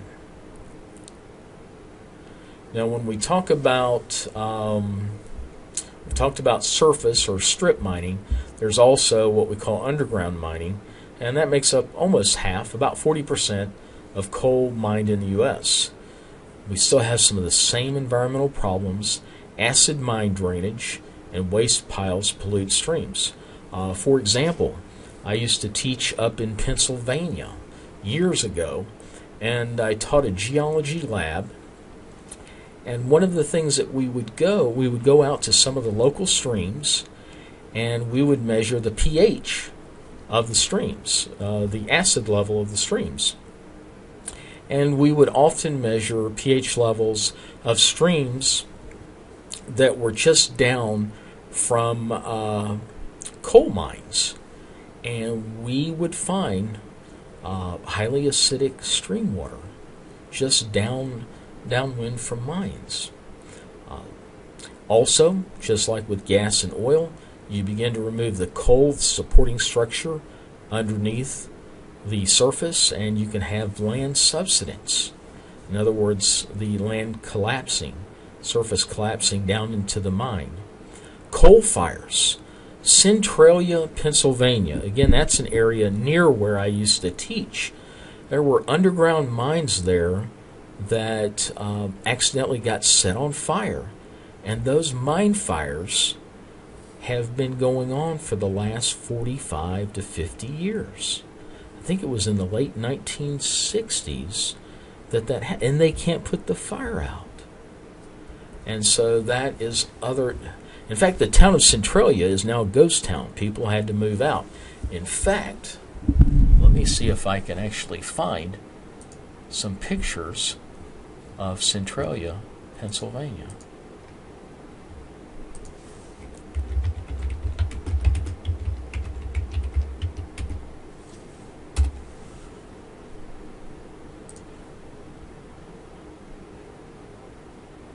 So we talk about the mine fires. Check this one out. So you've got land sinking. We talked about. So you see right there. Now that was that UFO. That's funny. Somebody photoshopped that one in. But you can see the smoke rising from the fires. Again, here's another example. There are actually people that still live in Centralia, but not very many. So it's just interesting to. And again, you see some of the damage caused by the subsurface. Just incredible.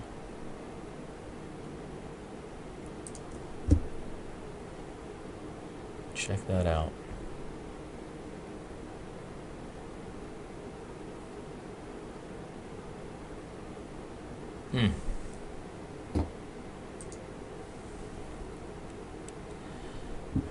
Okay. Transporting coal. Well, we need to move it from the mining areas to large population centers. Again, there are significant environmental issues with that. Methods of transportation, freight trains, slurrying pipelines, which require large amounts of water to actually transport the coal. Now, what you're looking at here is the interface between air, land, and water, and different ways that we can move coal around. Let me see if I can get in a little bit tighter here. Increase my magnification here. So you have an underground mine here, and part of the issue with that is subsidence, where the surface would begin to sink. You begin to release particles from the mine, such as CO, carbon monoxide, CO2. You can create flood hazards over lands. Waste disposal is another issue. At the coal plants themselves, you see like sulfur oxides, nitrogen oxide, CO2 being put up into the atmosphere. If we look at the water itself, so we have to use water to actually pull out some of the coal. You see some of the acid mine drainage down into the water. You get dissolved in suspended solids such as sludge from the coal cleaning plant and from plant waste. You have water use there, water for cooling, the pipeline, where we talked about you have the coal being transported. You've got the coal transported by trains, by barges. So there's a lot of interaction as we go from mining to cleaning the coal, transporting the coal, using it in combustion, and then eventually to waste disposal. So there are a lot of environmental effects there, negative environmental effects with using coal, as with any fossil fuel. So, the future of coal. It provides about 40% of our electricity, 25% of total energy consumed, and it comprises part of that 90% of fossil fuel reserves that we talked about. Coal power plants, you see, they actually put out a lot of pollutants. Like I said, about nitrogen oxides. They put out about 70% of sulfur dioxide and 35% of carbon dioxide, which is a greenhouse gas, CO2. And so you see some of the drawbacks there. In 1990, there was a Clean Air Amendment, a mandate to reduce coal emissions, and they also provided for options for cleaner coal. They talked about using chemical and or physical cleaning process or chemical processes for cleaning coal. They call that scrubbing, to remove some of the sulfur and sulfur oxides, the nitrogen oxides, and also the CO2. They've also looked at boiler designs that permit lower temperatures of combustion, which would slow down the amount of pollution being sent up into the atmosphere. And then the injection of materials rich in calcium carbonates, which actually help to remove sulfur dioxides. They call this a scrubbing process. So it's kind of neat they're using CaCO2, calcium carbonates, in the gases following the burning to help remove some of the sulfur dioxides. That's pretty fascinating.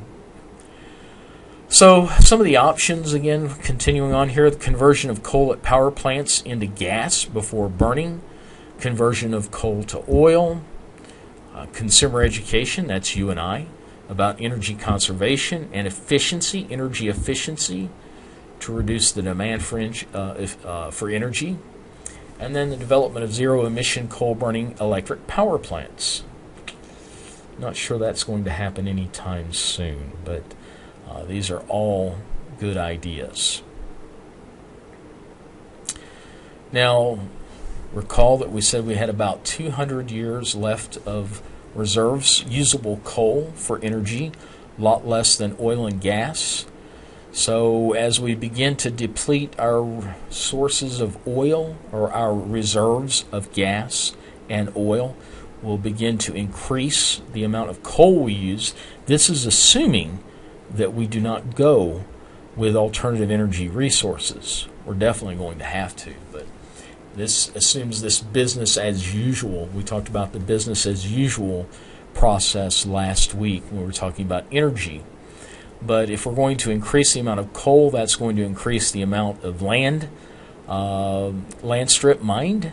It'll increase the amount of pollutants.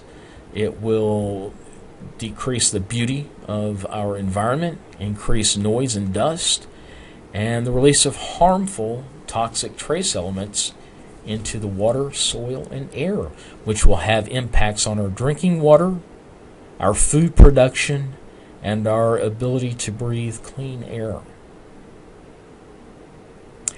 Now, there's something called allowance trading. And this is really interesting. I heard about this probably, about 20 years ago, back in the mid-1990s, where basically you begin to trade just like you would on the stock market, except some companies, as they increase their efficiency, would be able to, here's an example. So basically you would allow one company to pollute the atmosphere more than, let's say, another company. So let's say there's a company that has been very efficient with its energy production. They would get an additional allowance of being able to pollute. I say pollute, but that is the simplest way of looking at this, versus a company that has a bad history of toxic emissions. So they would actually, it would be almost like a tax on the company, kind of like a fine. And so this would be 1 allowance good for 1 ton of sulfur dioxide, can be traded and sold by brokers.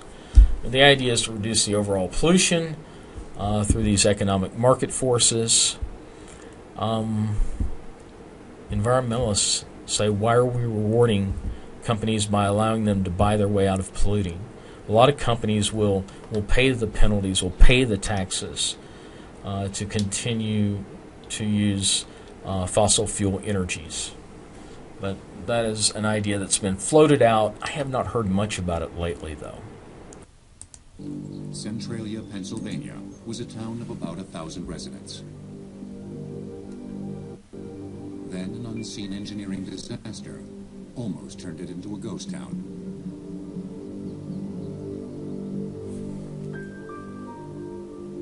Saying Nation's school closed probably back in the mid-1980s because of declining enrollment.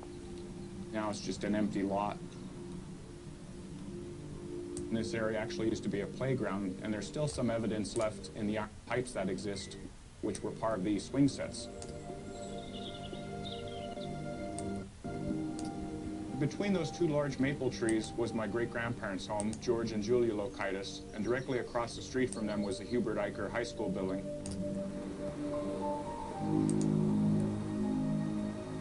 The town was erased by an inferno that crept upward through the soil to suck the light from trees. It left the ground so hot, water poured on it, sizzled away in an instant. Beneath Centralia rages a fire in a network of abandoned coal mine shafts that provide a ready supply of oxygen. Coal is the fuel.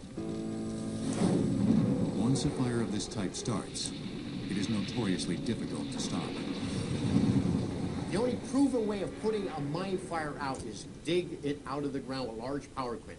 Cast the hot embers to the side, water them down as you're doing that, and follow that fire down till you dig every piece of material out of the ground that is on fire. But authorities chose not to do that, opting instead for a variety of cheaper, quicker methods. And at times they did nothing at all, allowing the fire to burn unchecked. Centralia's woes began with the very industry that gave it life, coal mining. Mining was the primary engine of commerce in this region of Pennsylvania. Anthracite coal is still mined here. 96% of all the anthracite coal in the United States, and that's 3/4 of the world's supply of anthracite coal, is right here in this small little 500 square miles of Pennsylvania. The fire started in 1962 with the town's annual preparations to celebrate Memorial Day. The town dump was located near a cemetery where residents would come to honor Centralia's war dead.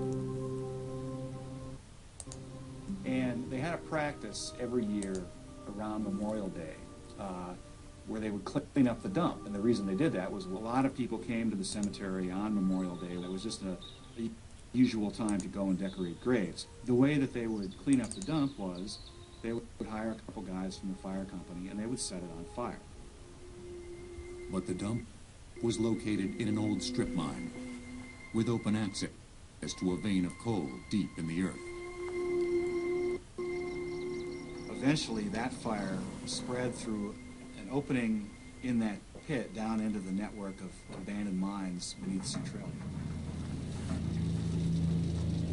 In July of 1962, a state dump inspector saw steam coming from the rock pit below the landfill, and the people of Centralia knew they had to contend with an underground mine fire. The most obvious method of fighting the fire, dousing it with water, wasn't practical. Centralia lacked a bountiful water supply, and the scope of the project was too large. I think at one point they estimated they would have to pump water down there for 20 years to have a chance of putting the fire out, and that's a lot of water. The city fathers considered various plans to snuff out the fire. In August of 1962, the state hired a steam shovel operator to dig out the fire. But the fire burned faster than he could work. The 2-month effort cost $20,000 and failed. Next, in November, state authorities tried flushing the mine. A slurry of crushed rock and water was pumped into the mine to block the progress of the fire. The 3.5-month project cost $42,000. It also failed. They had terrible trouble with the weather, pipes freezing, drill bits getting stuck in rock and melting. In 1963, the state tried once again unsuccessfully to dig the fire out. Then in 1966, it was the federal government's turn. First, engineers tried to create an expanded flush barrier. Then they dug a 240-foot trench and tried to head off the fire with an underground barrier made of fly ash. Fly ash is a light powdery waste product of coal-burning power plants. It is blown into mines to fill up cavities. This project, in both its phases, cost $2.5 million in federal funds. It also failed to stop the fire. In May of 1969, authorities were forced to evacuate 3 Centralia homes because deadly mine gas borne by the fire had penetrated through the homes' basements. His family started getting very sick. Nausea, extraordinary drowsiness, classic symptoms of carbon monoxide. And they had a pretty good idea what was happening to them, and they got out. Methane, hydrogen sulfide, carbon monoxide, and carbon dioxide. These gases kill by denying oxygen to the brain. They have long been dreaded by miners. Once the oxygen levels get down below 16%, you will have men collapsing. If the oxygen level gets down to 12%, you will collapse and suffocate on the floor immediately. Beginning in 1972, State Bureau of Mine officials dug a series of boreholes to allow for accurate temperature measurements. Thermocouple devices were dropped down the holes to measure the progress of the fire. Some federal engineers theorized that these boreholes and the 1963 excavation had the detrimental effect of feeding more oxygen to the fire, making it stronger. Toward the end of 1978, the excavated pit was closed off by federal authorities. They hoped this would reduce the supply of oxygen feeding the fire. But this left the mine gases with nowhere to go. They penetrated more homes, and in December 1979, the local filling station was closed because gasoline stored in underground tanks was heating up. State Bureau of Mine officials placed carbon monoxide monitors in homes and in St. Ignatius School. The monitors basically checked for carbon monoxide, and they were set to go off at a level that was of concern, but not at such a level that, you were in danger right at that moment. In the view of some Centralia residents, federal and state officials seemed merely to monitor the bad situation as it worsened.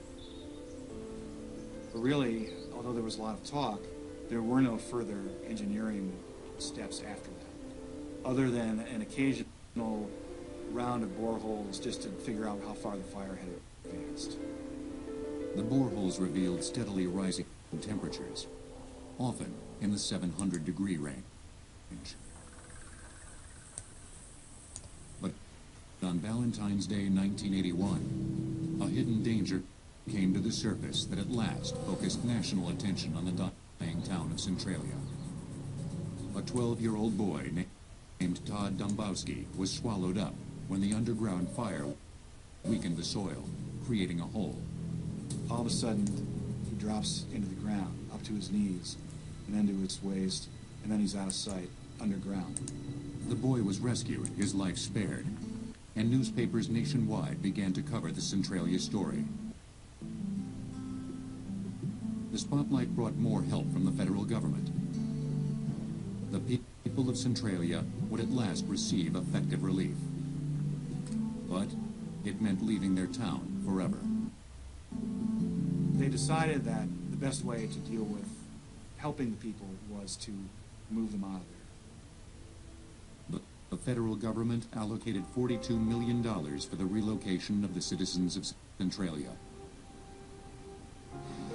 The old homes were demolished, and the old Centralia was no more. By 1988, there were 42 people left. Of the 500 homes and businesses in Centralia, only 30 remained. I stay here because basically it's always been home to me. My great-grandparents settled here when they immigrated over from Lithuania. My grandfather was born here, my father was born here, and this will always be home to me, no matter how small of a town it becomes. Today, a handful of structures stare out at the once busy street. The fire still burns. Authorities estimate that more than 450 underground acres are ablaze. The disaster in Centralia has helped call attention to the plight of small communities threatened by mine fires, and authorities now act more quickly to put them out.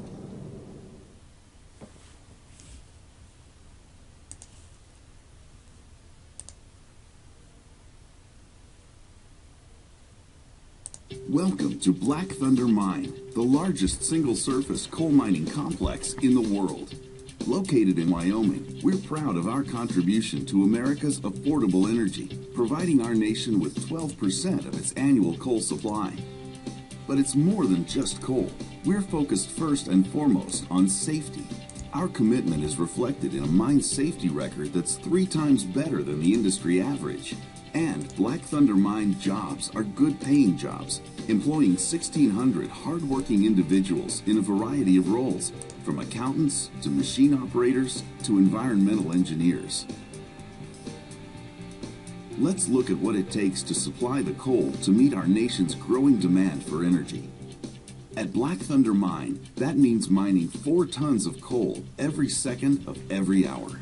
First, teams of highly skilled geologists, engineers, and reclamation specialists outline how to efficiently mine and properly restore the land through computer-aided sequencing and 3-dimensional modeling. Next, like any construction site, a coal mine must file permit applications with a variety of government agencies that have authority over land, air, and water. Once the permits are approved, then the actual mining operation can begin in the designated area. Coal reserves in the Powder River Basin of Wyoming offer a significant geological advantage. Access is close, covered by a small layer of topsoil that is carefully removed and stored for use once mining is complete. At Black Thunder, large earth-moving machines called drag lines help move the layer of rock and clay that overlies the coal seam. Valued at more than $100 million each, these highly efficient drag lines can dig the equivalent of an Olympic-sized swimming pool in less than 25 minutes. Next, the process of removing the low-sulfur coal begins. Electric shovels load coal into haul trucks that stand 3 stories high. To put that into perspective, the bed of one 320-ton haul truck can carry enough coal to power one American home for over 40 years. These haul trucks deliver the coal to large silos, which allow easy storage and distribution to one of 3 high-speed rail loadouts. When it's time to ship, computerized weighing allows a loadout operator to fill each rail car with a nearly exact amount of coal. Black Thunder ships about 30 miles of coal trains every single day of the year. We were the first mine in the world to reach 1 billion tons of coal shipments, a record achieved in 2004. So, where does the coal go? Power companies in 25 states use Black Thunder's coal to generate affordable electricity. After mining, we take pride in our reclamation efforts. Land reclamation and restoration is carefully planned and is part of the total process from start to finish. Restored to its original use according to federal standards, the land must be as productive and is often more productive than it once was. To be sure, wildlife thrives again on former mine lands at Black Thunder, where the natural rhythms of the ecosystem are scarcely disrupted by mining. Rock piles provide cover for rabbits and other mammals, which in turn attract predators. Balance has been restored. And how can these successes be measured? Black Thunder's active mine footprint comprises only 1/4000th of Wyoming's land area. yet it fuels more than 6% of America's electricity needs. Day in and day out, we're truly committed to helping America tap into 240 years' worth of energy reserves in coal, while actively protecting the environment, providing jobs, and enhancing local communities. Thank you for joining us. We hope you've enjoyed this virtual tour of Black Thunder Mine. Okay, we're to the end of this particular chapter. We've talked about fossil fuels. We got into oil, gas, and coal. We talked about how they formed through incomplete biological decomposition of dead and buried organic material. They are non-renewable. Once we use them, they're done. So we have to figure out a way to use more and more alternative energy resources to meet our energy demands. We've also saw that there has been adverse environmental impacts to mining and to pumping oil, gas, and coal out of the ground. And we see this damaged our ecosystems. It's created water and air pollution, problems with waste disposal. In the refining and processing of fossil fuels, it ends up polluting our soil, water, and air. It's just not a very pleasant sight. Now, we have found quite a few new reserves. Again, that's what we can pull up for a profit of natural gas and oil. But we have to figure out how we're going to use these fossil fuels. Are we going to continue to use them in the business as usual type manner? Or are we going to figure out a way to transition more and more to alternative energy resources? Coal itself is an important process just because we have a lot of it. However, the abundance of natural gas, the thought is likely to surpass coal because it is cleaner and we're beginning to find more and more reserves of it. We see that coal is damaging to the environment. We talked about that and the effects of it. So the argument is that the development and maintenance of a quality environment, especially with increasing the population for future generations, is not sustainable. That's one of the things that we've talked about in this course. That's been one of the background areas, is a sustainable environment. And if we continue to use fossil fuels, it's going to become more and more difficult to leave a sustainable environment for the future. The thought is that we're going to have to increase alternative energy along with and require less dependence on fossil fuels to help build a sustainable world. Okay, we've covered fossil fuels. Next week we will continue looking at energy, and I am thinking that next week we're going to move into alternative energy and the environment, chapter 16. Have a good evening.